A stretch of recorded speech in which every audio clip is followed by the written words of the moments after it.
CPI general സെക്രട്ടറിയായി D രാജയ്ക്ക് മൂന്നാം ഊഴം. CPI ദേശീയ കൗൺസിലിലാണ് തീരുമാനം. ഒറ്റക്കെട്ടായ തീരുമാനമെന്ന് ഡി രാജ പ്രതികരിച്ചു. Great challenges to fight and defeat BJP RSS combined. They are fascist forces, communal divisive forces. They are posing grave threat to the constitution, democracy, idea of social justice, federalism. That is the biggest challenge. We will have to take up that challenge and fight and defeat BJP RSS. CPI ദേശീയ സെക്രട്ടേറിയറ്റിലേക്ക് കേരളത്തിൽ നിന്ന് K Prakash ബാബുവും രാജ്യസഭാംഗം P Santhosh കുമാറും തെരഞ്ഞെടുക്കപ്പെട്ടു. കേന്ദ്ര സെക്രട്ടേറിയറ്റിൽ നിന്ന് ബിനോയ് വിശ്വം സ്വയം ഒഴിഞ്ഞു. കേരളത്തിൽ നിന്ന് 14 പേർ ദേശീയ കൗൺസിലെത്തി. ബൽറാം നെടുങ്ങാടിയാണ് ഇപ്പോൾ ചണ്ഡീഗഡിൽ നിന്ന് വിവരങ്ങളുമായി ചേരുന്നത്. ബൽറാം, ഈ ഒറ്റക്കെട്ടായുള്ള തീരുമാനമെന്ന് ഡി രാജ പറയുമ്പോഴും ഈ കേരള ഘടകം ഉയർത്തിയ വലിയൊരു എതിർപ്പുണ്ടല്ലോ ഈ പ്രായപരിധിയുടെ കാര്യത്തിൽ. അത് എത്രത്തോളം പ്രതിഫലിച്ചു ഈ സമ്മേളനത്തിൽ, ഈ പാർട്ടി കോൺഗ്രസിൽ? ബൽറാം, ഉന്മേഷ്, ഈ 25ാം പാർട്ടി കോൺഗ്രസ് ആരംഭിക്കുന്ന ഘട്ടത്തിൽ തന്നെ ഏറ്റവും കൂടുതൽ ചർച്ച ചെയ്തത് പ്രായപരിധി മാനദണ്ഡം കർശനമായി പാലിക്കുമോ, ഡി രാജ ജനറൽ സെക്രട്ടറി സ്ഥാനത്ത് തുടരുമോ എന്നുള്ളതാണ്.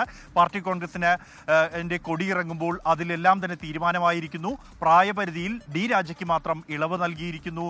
ദേശീയ സെക്രട്ടേറിയറ്റിൽ അദ്ദേഹം ജനറൽ സെക്രട്ടറിയായി തുടരാനുള്ള തീരുമാനമുണ്ടായിരിക്കുന്നു. എന്നാൽ ആ തീരുമാനം എന്നുള്ളത് ഉന്മേഷ് സൂചിപ്പിച്ച പോലെ തന്നെ പൊതുചർച്ചകളിൽ കേരളത്തിന്റെ ഭാഗത്തു നിന്നും കടുത്ത വിമർശനം ഉയർന്നിരുന്നു. മാധ്യമങ്ങളോട് പ്രതികരിച്ച ഘട്ടത്തിലും കേരളത്തിൽ നിന്നുള്ള നേതാക്കൾ പ്രായപരിധി മാനദണ്ഡം കർശനമായി പാലിക്കണം എന്ന നിർദ്ദേശം തന്നെയാണ് എന്ന പ്രതികരണം തന്നെയാണ് നടത്തിയത്.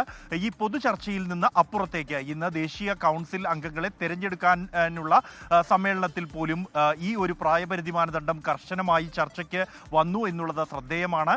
പ്രത്യേകിച്ച് കൺട്രോൾ കമ്മീഷനിൽ ഒപ്പം തന്നെ ബീഹാറിൽ നിന്നുള്ള പ്രായപരിധി പിന്നിട്ട സംസ്ഥാന സെക്രട്ടറിയെ കൗൺസിലിൽ ഉൾപ്പെടുത്തിയത് ദേശീയ സെക്രട്ടറിയുടെ കാര്യത്തിൽ എല്ലാം തന്നെ വിമർശനങ്ങൾ ഉയർന്നു. കേരളത്തിൽ നിന്നും 3 അംഗങ്ങൾ VS സുനിൽകുമാർ, R ലതാദേവി, ഒപ്പം തന്നെ രാജാജി മാത്യു തോമസ് തുടങ്ങിയ അംഗങ്ങളാണ് കടുത്ത വിമർശനം ഉന്നയിച്ചത്. കൂടാതെ ASFന്റെ മുൻ ജനറൽ സെക്രട്ടറി വിശ്വജിത്തും കടുത്ത വിമർശനങ്ങൾ ഈ ഒരു വിഷയങ്ങൾ മുൻനിർത്തി ഉന്നയിച്ചിരുന്നു. എങ്കിൽ പോലും കഴിഞ്ഞ രാത്രിയിൽ ചേർന്ന ദേശീയ എക്സിക്യൂട്ടീവിൽ ഉണ്ടാക്കിയ ധാരണ അത് കൗൺസിൽ ഏകകണ്ഠമായി തന്നെ അംഗീകരിക്കുകയായിരുന്നു. ഈ വിഷയങ്ങൾ ഉയർത്തിക്കാണിച്ചു, ആത്മവിമർശനമുണ്ടായി. എന്നാൽ തീരുമാനം ഒറ്റക്കെട്ടായി എന്നുള്ള നേരത്തെ തന്നെ പാർട്ടി ജനറൽ സെക്രട്ടറി ഒപ്പം തന്നെ കേരളത്തിൽ നിന്നുള്ള സംസ്ഥാന സെക്രട്ടറി അടക്കമുള്ളവർ പറഞ്ഞതിന് സമാനമായി വിമർശനങ്ങൾ ഉയർന്നെങ്കിലും തീരുമാനം ഒറ്റക്കെട്ടായി എടുക്കുകയും ഡി രാജയ്ക്ക് ഇളവ് നൽകാൻ തീരുമാനിക്കുകയുമായിരുന്നു. അതിൽ അവസാന ഘട്ടത്തിലും വിമർശനം ഉയർന്നു എന്നുള്ളതും ശ്രദ്ധേയമാണ്. എന്തായാലും ദേശീയ കൗൺസിലിൽ കേരളത്തിൽ നിന്നും രാജ്യസഭാംഗമായ PP സുനീറും ഉൾപ്പെട്ടിരിക്കുന്നു. ഒപ്പം തന്നെ കാസർഗോഡ് മുൻ ജില്ലാ സെക്രട്ടറി ഉൾപ്പെടുത്തിയിട്ടുണ്ട്. ആലപ്പുഴ മുൻ ജില്ലാ സെക്രട്ടറിയെ ഉൾപ്പെടുത്തിയിരിക്കുന്നു. ഇതുകൂടാതെ ദേശീയ സെക്രട്ടേറിയറ്റിലേക്ക് കേരളത്തിൽ നിന്നും 2 പുതിയ അംഗങ്ങൾ എത്തുന്നു. പി സന്തോഷ് കുമാർ MP-യും ഒപ്പം തന്നെ പ്രകാശ് ബാബു എന്നിവർ എത്തുന്നു.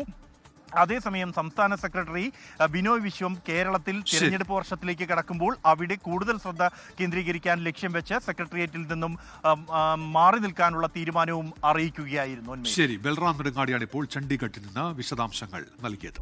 ലോകത്തെവിടെയായാലും ഏത് സമയത്തും 24 വാർത്തകളും ഓഗ്മെന്റഡ് റിയാലിറ്റി പാക്കേജുകളും എക്സ്പ്ലെയിനറുകളും വിശദമായി കാണാൻ ഞങ്ങളുടെ YouTube ചാനൽ നിങ്ങൾക്ക് സബ്സ്ക്രൈബ് ചെയ്യാം.